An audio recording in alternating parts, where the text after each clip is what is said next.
دوسرے شہر کی طرف بڑا چلا جا رہا تھا۔ میرا موٹر سائیکل اس وقت ہوا سے باتیں کر رہا تھا اور سائرہ کی خوشی تو دیدنی تھی۔ وہ تو بے حد خوش تھی کہ وہ میرے ساتھ آج اس قید سے نکل آئی ہے اور وہ جا رہی ہے اب ہمیشہ ہمیشہ کے لیے یہاں سے۔ اب اسے لے کر کے مجھے اس جگہ پر پہنچنا تھا جس جگہ کے بارے میں گڈو آپا نے ہمیں بتایا تھا، اور اس سے پہلے مجھے اپنی بیوی کو یعنی کہ عبدہ کو بھی اڈے سے لینا تھا، کیونکہ اس نے وہاں پر اڈے پہ اتر کر کے میرا انتظار کرنا تھا۔ موٹر سائیکل کیونکہ 125 تھا اور اس میں اتنی جگہ تھی کہ میں اسے بھی بٹھا سکتا تھا، لہٰذا میں اب اس بات کے انتظار میں تھا کہ کب میں اس شہر میں پہنچوں اور میں وہاں سے عبدہ کو اپنے ساتھ لے کر کے گڈو آپا کی طرف جاؤں۔ پھر 4 گھنٹے کے سفر کے بعد ہم لوگ وہاں پر پہنچ گئے۔ اس دوران ہم نے راستے میں کچھ کھایا پیا بھی اور تھوڑا سا سٹے بھی کیا،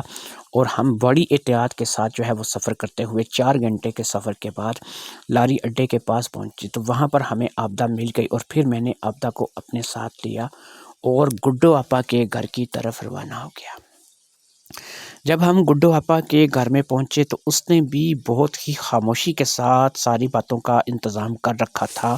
کیونکہ وہ بھی کسی قسم کا شور شرابہ نہیں چاہتی تھی اور وہ جانتی تھی کہ جتنی خاموشی سے یہ سارا کام ہو جائے اچھا ہے۔ میں اصغر سے ملا جو کہ مجھے تھوڑا سا سائرہ سے عمر میں زیادہ لگا، تقریباً کوئی 8 یا 10 سال کا فرق رہا ہوگا، لیکن بہرحال وہ ایک کامیاب ڈاکٹر تھا اور اچھی بات تھی کہ اگر سائرہ کی شادی اس سے ہو جائے۔ میں نے اس بچی کو بھی دیکھا جو کہ فرح کی بیٹی تھی، نینا، جو کہ اب اصغر کی بھی بیٹی تھی، اور ہو سکتا ہے کہ شادی کے بعد جو ہے وہ نینا کو بھی یہاں سے لے جائیں اور نینا بھی جو ہے وہ سائرہ کے اور اصغر کے ساتھ یہاں سے چلی جائے۔ سائرہ اور اصغر کے نکاح کے سلسلے میں بہت ہی خفیہ طور پر انتظامات کیے گئے تھے، اور وہاں پر بیٹھ کر کے پھر ان دونوں کا جو نکاح ہے وہ کروا دیا گیا۔ جی ہاں، ان دونوں کا نکاح وہاں پہ ہو گیا۔ جو مولوی صاحب اس نکاح کے لیے بلائے گئے تھے وہ بھی اپنے رازدار تھے، اور انہوں نے بھی اس نکاح کو کروانا جو ہے وہ مناسب سمجھا تھا، اور وہ اس نکاح کو کروا کے وہاں سے رخصت ہو گئے۔ یہ نکاح ہو گیا اور اب وہ دونوں جو ہے وہ میاں بیوی کے بندھن میں بن چکے تھے۔ میں نے کہا کہ اب میں سائرہ کو چھوڑ کر کے یہاں سے جاتا ہوں، کیونکہ جتنے دن بھی یہاں پر اصغر موجود ہے وہ اب سائرہ کے ساتھ ہی رہے تو بہتر ہے، کیونکہ بہرحال یہ رخصتی بھی سمجھ لیجئے اور نکاح بھی سمجھ لیجئے، دونوں ہی ایک ساتھ ہم یہاں پر کر کے آپ کے حوالے کر کے جا رہے ہیں۔ ان لوگوں نے اس چیز کو قبول کیا، لیکن ان لوگوں نے یہ بات کہی کہ انہوں نے اپنے اڑوس پڑوس محلے والوں سے بھی اس بات کو پوشیدہ رکھا ہے کہ اصغر کا نکاح انہوں نے کسی لڑکی کے ساتھ کر دیا ہے، کیونکہ اب وہ نہیں چاہتے کہ کوئی معاملہ ایسا گڑبڑ ہو اور معاملات جو ہیں وہ اس قدر الجھ جائیں کہ جس کے لیے ان کو کل کو پریشانی کا سامنا کرنا پڑے۔ لہٰذا اصغر نے بھی کہا کہ بھئی میں تو 2 سے 3 دن میں واپس جانے کا ارادہ رکھتا ہوں، کیونکہ میں وہاں پر بہت سا کام ادھورا چھوڑ کر آیا ہوں، لیکن یہ کنفرم ہے کہ میں 2 مہینے کے اندر اندر اس کو اپنے پاس بلوا لوں گا۔ اسے اپنے ویزا، پاسپورٹ وغیرہ سب کچھ جو ہے اس کی تیاری جو ہے وہ کرنی ہوگی، اور وہ سب کچھ میں جو ہے اس کے لیے سارا انتظام کر لوں گا۔ اب یہ میری بیوی ہے، لیکن یہی ہے کہ میں 2 سے 3 دن میں یہاں سے چلا جاؤں گا۔ میں نے کہا ٹھیک ہے، تم اگر 2 سے 3 دن میں یہاں سے رخصت ہو جاؤ گے تو پھر پریشانی کی کوئی بات نہیں ہے۔ اگر یہ یہاں رہنا چاہے گی تو گڈو آپا سے پوچھ لیں گے، لیکن اگر گڈو آپا نے محسوس کیا کہ یہ یہاں پر سیو نہیں ہے تو پھر میں اسے دوبارہ اپنے پاس لے جاؤں گا۔ اب گڈو آپا نے تو وہیں پر بول دیا کہ بھئی دیکھو بات یہ ہے کہ سیو اگر یہ یہاں پہ ہوتی تو میں اس نکاح میں کسی اور کو بھی شامل کرتی، اس لیے بہتر یہی ہے کہ تم اس کو 2 سے 3 دن میں لے جانا۔ 2 سے 3 دن بعد اب مجھے وہاں سے دوبارہ سائرہ کو لے کر کے آنا تھا۔ خیر ہم لوگ شادی کروا کے واپس آ گئے، اور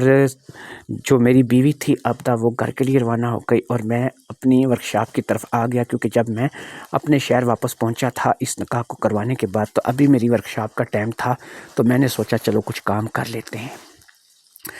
میری ورکشاپ مجھے تھوڑی ادھوری سی لگ رہی تھی۔ میں کئی بار اس کمرے میں نیچے اتر کے تہخانے والے کمرے میں گیا۔ مجھے یہاں پر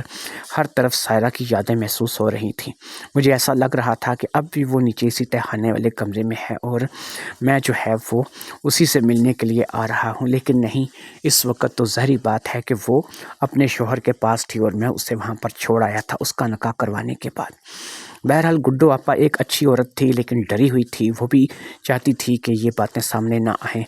اور اصغر ظاہری بات ہے کہ وہ بھی اب ان ساری باتوں کو سمجھ بھی چکا تھا اور ان باتوں میں شامل بھی ہو چکا تھا۔ 3 دن کے بعد مجھے گڈو حفا کی طرف سے ایک وائس میسج آیا جس کا لب لباب یہ تھا کہ اصغر نے آج چلے جانا ہے اور آپ کل آ کر کے سائرہ کو لے جاؤ، کیونکہ سائرہ کو میں یہاں پر رکھ کر رسک نہیں لے سکتی۔ اگر وہ کسی کے نظروں میں آ گئی تو میرے لیے برا ہوگا۔ میں نے آنے کی حامی بھری اور اگلے دن میں سائرہ کو لینے کے لیے جو ہے وہ دوسرے شہر کے لیے روانہ ہو گیا۔ جب میں گڈو آپا کے گھر پہنچا تو سائرہ پہلے سے تیار بیٹھی تھی اور سائرہ کے بارے میں جو ہے وہ ابھی تک اڑوس پڑوس محلے والوں کو کوئی اطلاع نہیں تھی کہ وہ گڈو آپا کی بہو بن چکی ہے۔ خیر، ایک دفعہ پھر ایک برقع جو ہے وہ سائرہ کو اڑا کر کے میں نے اپنے موٹر سائیکل پر بٹھایا اور اس کو لے کر کے میں سیدھا اپنی ورکشاپ میں آ گیا۔ ورکشاپ میں واپس آنے کے بعد اب اسے اپنے ٹھکانے کا اچھے طریقے سے علم تھا کہ اس نے کہاں جانا ہے، لہٰذا اسی گٹر نما ڈھکن کو ایک دفعہ پھر اٹھایا گیا اور وہ نیچے جا کر کے کمرے میں سو گئی۔ وہ سفر سے تھک چکی تھی، اس لیے وہ آرام کرنا چاہتی تھی۔ اگرچہ ہم لوگ جب پہنچے تھے اس وقت دن ہی تھا اور دن میں سونا جو ہے وہ اس کی روٹین میں نہیں تھا، لیکن کیونکہ وہ سفر سے تھک چکی تھی اور سونا چاہتی تھی اس لیے وہ جا کر کے سو گئی۔ اب میں جب نیچے اس کے پاس پہنچا، یعنی کہ رات کو اپنا شٹر ڈاؤن کرنے کے بعد، تو وہ جاگ چکی تھی اور ہم لوگوں نے رات کے کھانے کی تیاری شروع کر دی، کیونکہ مجھے بھی بھوک لگ رہی تھی اور اسے بھی بھوک لگ رہی تھی اور ہم نے کچھ دن کو کچھ خاص کھایا پیا بھی نہیں تھا۔ وہ تو آ کر کے سو گئی تھی اور وہی کچھ کھایا تھا جو کہ ہم نے راستے میں کھایا تھا۔ اب وہ مجھے جو ہے شکایت کرنے لگی کہ انکل کہاں پھنسا دیا آپ نے، ٹھیک ہے اصغر نے مجھے سنبھال تو لیا ہے لیکن میں اصغر کے ساتھ خوش نہیں ہوں۔ میں نے کہا کیوں، کیا ہوا؟ یہ میں نے ویسے تمہیں بتا دوں کہ میں نے تمہیں نہیں پھنسایا، تمہاری ماں نے تمہیں پھنسایا۔ تو کہنے لگی کہ وہ تو بس سب ٹھیک ہے، خود ہومیوپیتھک ڈاکٹر بنا پھرتا ہے لیکن بالکل ہی بکواس ہے، کیا کروں، اب میرا شوہر ہے، میں اس کے بارے میں آپ کو کچھ زیادہ بتا بھی نہیں سکتی، لیکن اتنا بتا دوں کہ آپ اس سے کئی گنا بہتر ہیں۔ وہ تو بالکل بیکار آدمی ہے۔ تو شکر ہے کہ اب 2 مہینے تک جو ہے وہ مجھے بلائے گا اور 2 مہینے تک میری جان جو ہے وہ اس سے چھوٹی رہے گی۔ میں نے کہا کیوں 3 دن میں تم اس سے اتنی تنگ آ گئی ہو؟ کہتی انکل مجھے ایک بات بتائیں، جس انسان کو ایک اچھا خاصا صحت مند انسان جو ہے اس کی عادت پڑ جائے اور اسے ایک بالکل ہی ایسا انسان ملے جو کہ بوگس ہو، تو مجھے یہ بتائیں کہ وہ اس کے ساتھ کیسے خوش رہ سکتا ہے؟ تو میں نے کہا کہ تم ایسا کرو نا کہ تم اسے کہو کہ تم اپنا بھی ہومیوپیتھک تم علاج کرتے ہو تو تم اپنا بھی کوئی علاج کر لو۔ کہتی ہے چلو انکل اب تو جو بھی میرے نصیب میں ہے وہ تو مجھے مل گیا ہے، کیونکہ اب میں کیا کر سکتی ہوں، میرے لیے تو مصیبت ہی مصیبت ہے۔ اگر میں اس کے ساتھ چلی جاتی ہوں تو کل کو مجھے نہیں پتہ کہ میرے ساتھ اس کی زندگی کیسی گزرے گی۔ بہرحال ٹھیک ہے، شریف آدمی ہے، میرے ساتھ اس نے کوئی بدتمیزی بدتہذیبی تو نہیں کی ہے، لیکن بہرحال اتنا میں جانتی ہوں کہ مجھے وہ کچھ نہیں ملا جو مجھے آپ کے پاس ملا ہے۔ میں نے کہا دیکھو بات یہ ہے سائرہ کہ انسان کو جو ہے وہ حالات کے مطابق خود کو ڈالنا پڑتا ہے۔ اب تمہیں میرے پاس جو ملا وہ اس کے پاس نہیں ملا، لیکن بات یہ ہے کہ اس بات کو لے کر کے اب اس ایشو کو تو نہیں بنایا جا سکتا۔ بہرحال یہ بتاؤ کہ کیا وہ بالکل ہی بوگس ہے یا پھر، کہتی ہیں نہیں بس اتنا کہہ سکتے ہیں کہ گزارا کر سکتا ہے، لیکن آپ تو بہت اچھے ہیں، لیکن وہ اچھا نہیں ہے، وہ تو آپ سے 10 گنا پیچھے ہے۔ بہرحال میں نے اسے تسلی دی اور کہا کہ تم فکر مت کرو، ابھی اس کے آنے میں 2 مہینے باقی ہیں، اگر میں اس سے 10 گنا اچھا ہوں تو چلو ان 2 مہینوں میں ہم لوگ کچھ آپس میں بیٹھ کے باتیں کریں گے، کچھ آپس میں صلاح مشورے کر لیں گے، کچھ ملاقاتیں ہماری ہو جائیں گی اور کچھ باتیں ہماری ہو جائیں گی۔ میری ان تمام باتوں کو وہ اچھی طرح سے سمجھ گئی اور اس کے چہرے پر ایک شرم سی آ گئی، اور تھوڑا سا مسکرائی، اور اس نے ایسے جو ہے وہ یقین ایسے جو ہے اس نے ریئیکٹ کیا کہ جیسے وہ مجھ سے یہی کچھ سننا چاہتی تھی۔ اس کے بعد وقت گزرتا رہا اور شہزاد کی طرف اصغر کی طرف سے بھی ہمیں جو ہے وہ کبھی کوئی میسج کال جو ہے وہ موصول ہو جاتی تھی، جو کہ میں اب اس کی بات جو ہے وہ سائرہ سے کروا دیتا تھا۔ واٹس ایپ وغیرہ کے جو چیٹنگ ہوتی تھی وہ بھی میرے سامنے ہی ہوتی تھی، سب کچھ میرے سامنے ہی پتہ چل رہا تھا۔ ایک بات میں محسوس کر رہا تھا کہ سائرہ اس رشتے کو لے کر کے اتنی زیادہ جو ہے وہ خوش نہیں ہے جتنی کہ اسے ہونا چاہیے تھا، لیکن اس کی وجہ بھی اس نے مجھے بتا دی تھی، اور میرے درمیان اور اس کے درمیان جو باتیں ہوئی تھیں اس میں مجھے پتہ چل گیا تھا کہ وہ لڑکا جو ہے وہ کسی کام کا نہیں ہے۔ لیکن بہرحال اب اتنا بھی جو ہے وہ معاملہ نہیں تھا۔ سائرہ کو میں نے تسلی تفشی دی تھی کہ چلو تم جو ہے وہ اپنی زندگی کو سیو کرو اور یہاں سے نکلنے کی کرو۔ ان باتوں کو لے کر کے سائرہ بھی مجبور ہو جاتی تھی اور وہ کہتی تھی کہ چلو ٹھیک ہے، جو ہے اب جو ہونا تھا وہ تو ہو چکا ہے، اب اس بات کو لے کر کے کیا چرچا کی جا سکتی ہے۔ میرے اور سائرہ کے معاملات بھی اب کچھ ضرورت سے زیادہ ہی بڑھنے لگے تھے، اور میں زیادہ تر وقت جو ہے وہ وہیں پہ گزارنے لگا تھا۔ عابدہ کو ان باتوں پہ کوئی اعتراض نہیں ہوتا تھا، کیونکہ عابدہ کو تو اصل بات کا پتہ ہی نہیں تھا۔ وہ تو یہی سمجھتی تھی کہ دوست کی بیٹی میری بیٹی اور میں اس کے پاس وقت گزارتا ہوں تاکہ وہ بور نہ ہو۔ اور گھر میں کیونکہ عابدہ کے پاس اس خود کی اپنی بیٹیاں تھیں، میری ماں تھی، تو اس لیے اس کو کوئی پریشانی نہیں تھی۔ کبھی کبھی جو ہے نندوں میں سے بھی کوئی ثریا سے یا پھر باقی 2 میں سے جو بھی ہے تھی وہ بھی چکر لگا لیا کرتی تھی، اس لیے وہ تو بور نہیں ہوتی تھی۔ اسی لیے اس نے بھی اس چیز کو محسوس کر لیا تھا کہ سائرہ جو ہے وہ وہاں پہ اکیلی رہ کر کے بیچاری بور ہو جائے گی۔ تو وہ تو خود عابدہ مجھے یہ کہتی تھی کہ زیادہ سے زیادہ وقت جو ہے آپ وہاں اس بچی کے پاس رہا کرو، اس بچی کے اوپر جو گزر رہی ہے وہ شاید اندازہ جو ہے کوئی لگا نہیں سکے، لیکن ہم لوگ اب اس کے ہمدرد نہیں ہوں گے، ہم لوگ اس کا ساتھ نہیں دیں گے تو کون لوگ اس کا ساتھ دیں گے۔ اسی طریقے کی باتیں کر کے جو ہے وہ ایموشنل ہو جایا کرتی تھی، اور پھر میں اس کی بات پہ من و عمل کرتے ہوئے کیا کرتا تھا کہ میں سائرہ کے پاس ہی زیادہ وقت گزارتا تھا۔ میری راتیں بھی وہیں گزرتی تھیں اور میرے دن بھی وہیں گزرتے تھے، اور ان راتوں اور دنوں میں ہم دونوں خوب انجوائے کر رہے تھے اور اپنی زندگی کو اچھے طریقے سے جی رہے تھے۔ وہ بھی اب اس بات کے انتظار میں تھی کہ یہاں سے نکلنا تو ہے، لیکن وہ بھی اب اس بات کو لے کر کے پریشان تھی کہ وہ یہاں سے چلی تو جائے گی، لیکن میرے اور اس کی یہ دوستی جو ہے وہ اب ختم ہو جائے گی۔ اس کے یہاں سے چلے جانے کے بعد پتہ نہیں ہمارے درمیان رابطے کیسے ہوں گے، وہ مجھ سے ملے گی یا نہیں ملے گی، ہماری اگلی زندگی جو ہے اس میں ہماری ملاقات ہو سکے گی یا نہیں ہو سکے گی، زندگی کیا موڑ لے گی، وہ اصغر کے ساتھ خوش رہے گی نہیں رہے گی، وہاں جا کر اصغر بدل تو نہیں جائے گا۔ یہ وہ سوال تھے جو کہ وہ اکثر مجھ سے پوچھتی رہتی تھی اور کرتی رہتی تھی، لیکن اب میں ان سوالوں کے کیا جواب اسے دے سکتا تھا۔ جو کچھ بھی بات کرنی تھی بہرحال جو بھی تھا وہ وقت سے پہلے ہی تھا، اور وقت سے پہلے تو بہرحال میں کوئی نہیں کر سکتا تھا۔ یہ اس بات سے 3 دن بعد کا ذکر ہے، یعنی جب میں نے آخری مرتبہ سائرہ سے یہاں پر اس بارے میں ڈسکس کی کہ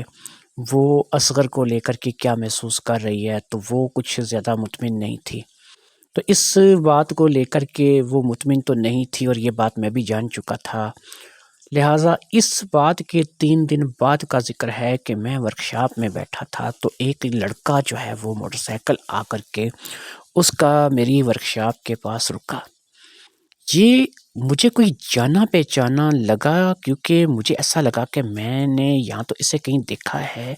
یا پھر اس لڑکے کا کوئی حلیہ یا کوئی ایسی چیز ہے جو کہ میں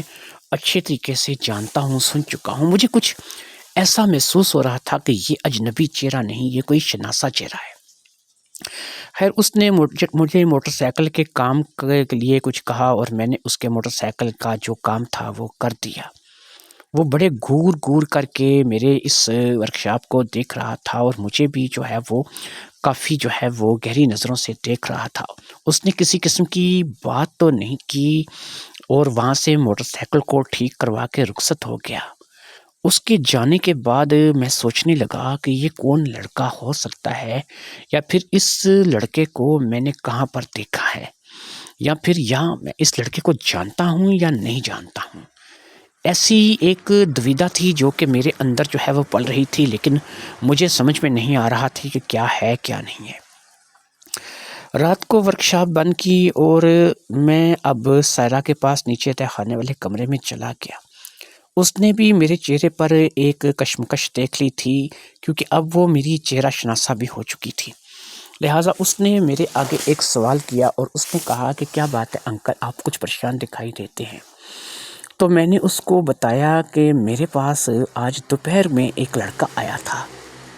پتہ نہیں میں اس سے کبھی مل چکا ہوں یا پھر اس کے بارے میں کچھ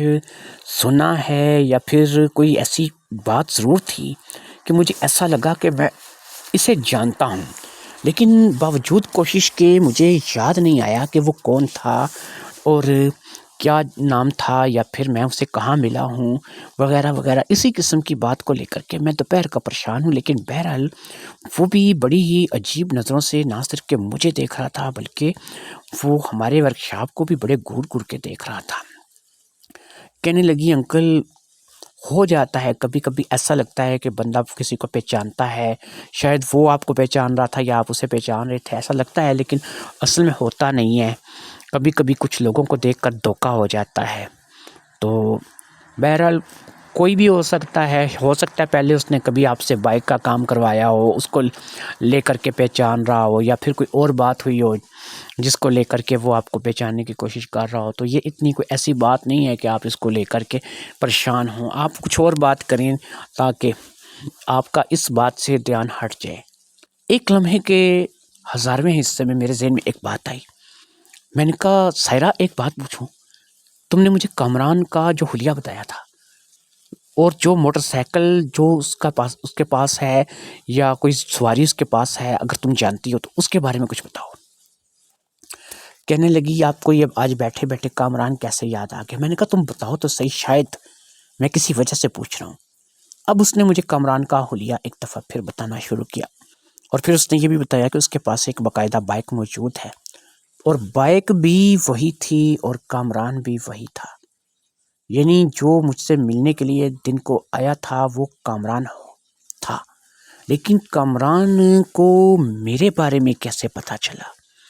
کامران کو یہ کیسے پتہ چلا کہ میں یہاں ورکشاپ کرتا ہوں، اور کامران میری ورکشاپ کو یا مجھے اس قدر غور سے کیا دیکھ رہا تھا؟ پھر ایک بات میرے ذہن سے ٹکرائی کہ ضیاء نے کہیں کامران کو میرے بارے میں نہ بتایا ہو۔ اس کی تصدیق کرنی لازمی تھی، اور اس کے لیے مجھے ضیاء کو فون کرنا ضروری تھا، کیونکہ جن نظروں سے وہ اس ورکشاپ کو یا مجھے دیکھ رہا تھا، مجھے ایسا لگ رہا تھا کہ وہ لازمی جو ہے وہ اس بات کو جو ہے وہ جان چکا ہے کہ میں نے اس کو لے کر کے ضیاء کو کوئی فون کیا ہے، اور ضیاء نے شاید ہو سکتا ہے کہ اس کے بارے میں جو ہے مجھے جو انفارمیشن دی تھی، ہو سکتا ہے کہ ایسی ہی کوئی انفارمیشن ضیاء نے میرے بارے میں اس سے نہ دی ہو۔ کامران کا کردار دوبارہ سے اس کہانی میں آنا کسی خطرے کا اشارہ کر رہا تھا، لیکن اب یہ خطرہ کیا تھا اس کی مجھے وقت سے پہلے سمجھ نہیں آ رہی تھی۔ کامران میرے لیے خطرناک ہو سکتا تھا یا نہیں ہو سکتا تھا، کہیں اس کو کوئی شک تو نہیں ہو گیا تھا سائرہ کے حوالے سے، کیونکہ سائرہ کو تو میں چاہے برقع اڑا کر ہی صحیح لیکن 1-2 دفعہ یہاں سے باہر لے کے گیا تھا۔ کہیں سائرہ برقعے میں بھی تو پہچانی نہیں گئی تھی، کہیں ایسا تو نہیں تھا کہ اس نے میرے ساتھ سائرہ کو دیکھا اور پھر چلا آیا، کیونکہ 1-2 جگہ پر جب بھی ہم نے سفر کیا تھا کسی ہوٹل میں کھانے کے لیے، چائے وغیرہ کے لیے ہم لوگ رکے تھے، کہیں ایسا تو نہیں تھا کہ اسے کچھ شک پڑا ہو، کسی جگہ اس نے اسے کھاتے پیتے اس کا چہرہ دیکھ لیا ہو۔ یہ باتیں خطرناک تھیں، جو کہ میرے لیے بھی خطرناک ہو سکتی تھیں، لیکن ایک بات سے میں مطمئن تھا کہ میرے گراج میں یوں دیکھنے پر تو ظاہری بات ہے کہ اسے سائرہ نظر نہیں آئی ہوگی، اور سائرہ کہاں تھی اور کس کمرے میں تھی، کہاں پر موجود تھی، اس کے بارے میں وہ اتنی آسانی سے نہیں جان سکتا تھا۔ محبوب کو یہاں آتے ہوئے سالوں ہو گئے تھے، آج تک اس کمرے کا اسے پتہ نہیں تھا، تو اس سے کامران کو ایک نظر میں میرے ورکشاپ کو دیکھنے پر ایسے کیسے پتہ چل سکتا تھا۔ پھر وہ جو گٹر نما ڈھکن تھا جس کو اٹھا کر کے میں نیچے سیڑھیاں اتر کے تہہ خانے میں جاتا تھا، وہ گٹر نما ڈھکن بھی تو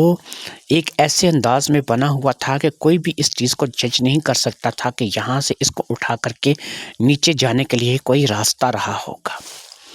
خیر، اس واقعے کے بعد میں چوکنا رہنے لگا اور بہت ہی احتیاط کے ساتھ میں ساری باتیں کرنے لگا۔ میں گھر جاتا تو تب بھی میں سائرہ کے لیے جو ہے پورا انتظام کر کے جاتا، اور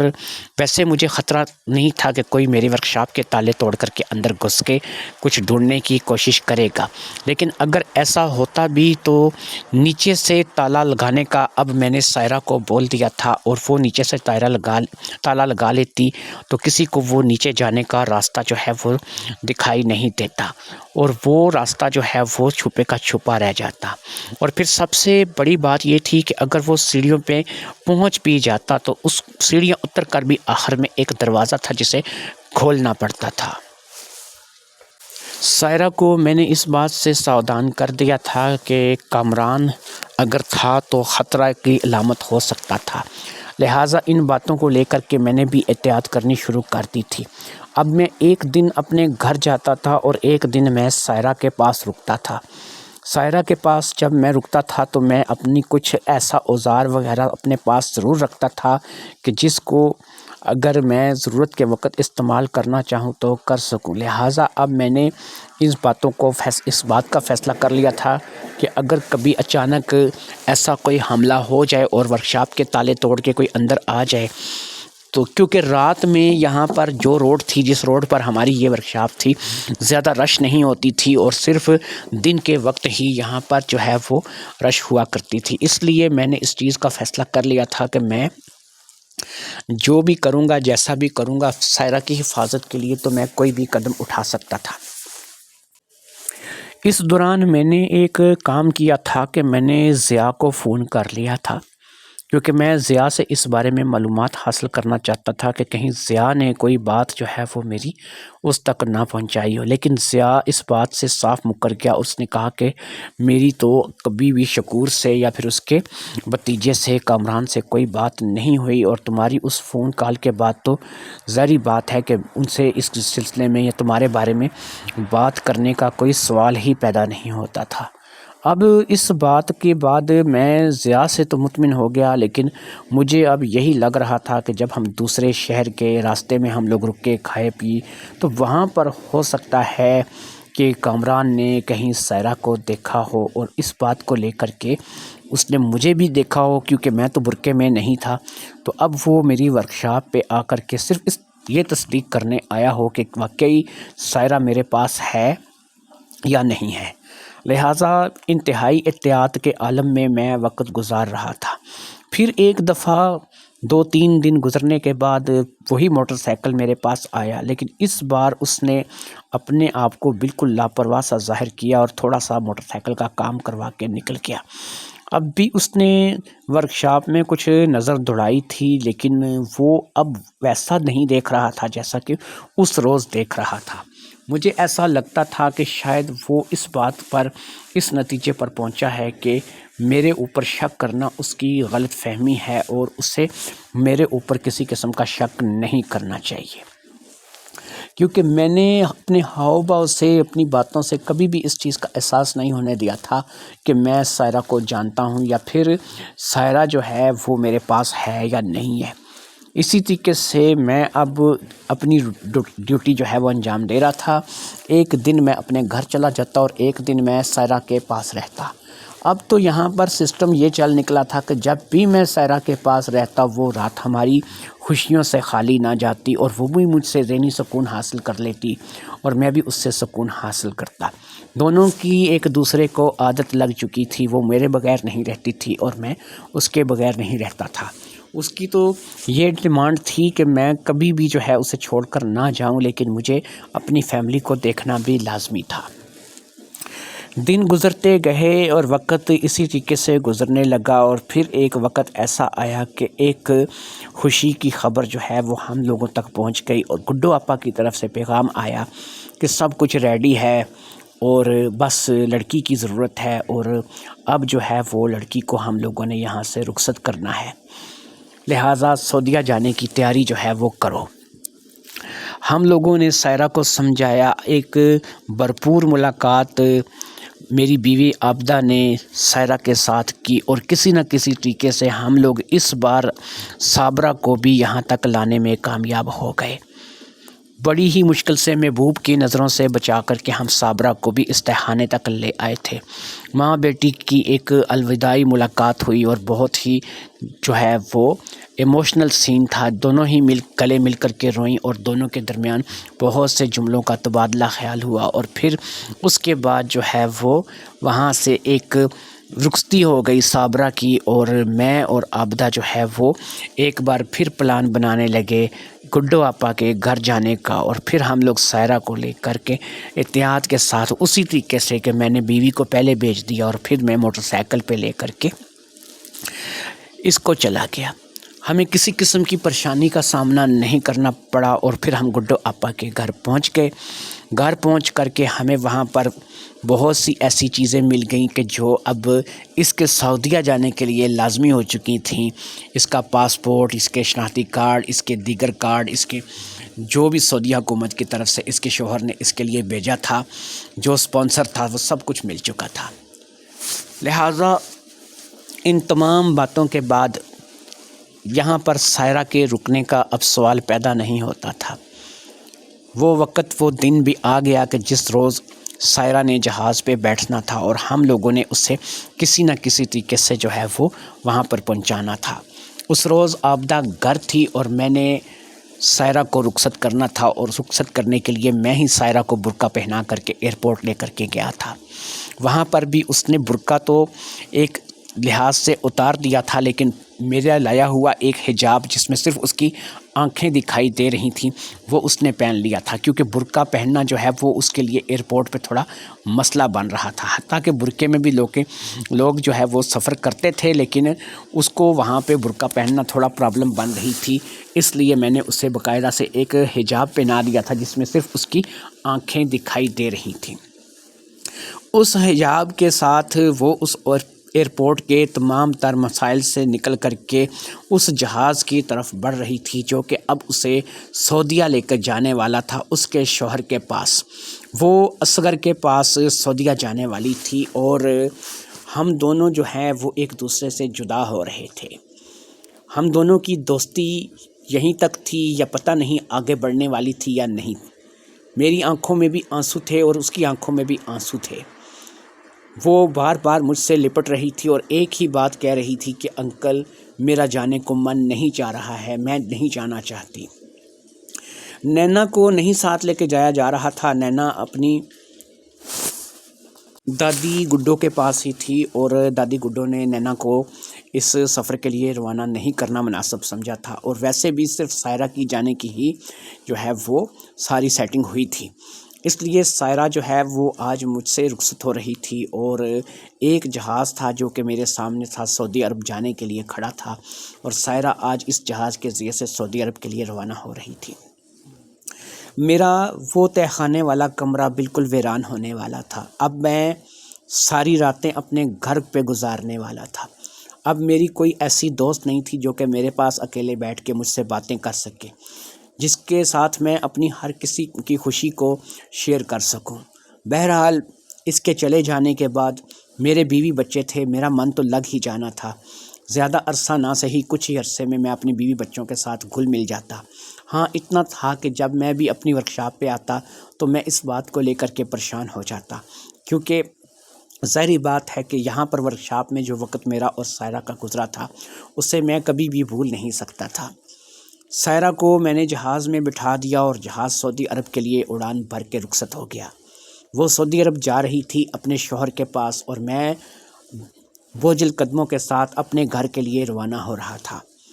میرے دل میں ایک خوشی تھی کہ سائرہ کی زندگی بچ گئی تھی، اور میرے دل میں ایک ملال تھا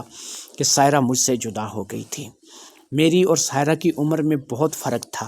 میں اس سے ڈبل عمر سے بھی زیادہ تھا، میں اس کا باپ بھی ہو سکتا تھا، اس کا چچا بھی ہو سکتا تھا، لیکن اس نے مجھے اپنا دوست بنایا تھا، میں سائرہ کا دوست بن کے رہ گیا تھا، سارے رشتے ختم ہو گئے تھے، صرف دوستی کا رشتہ قائم تھا۔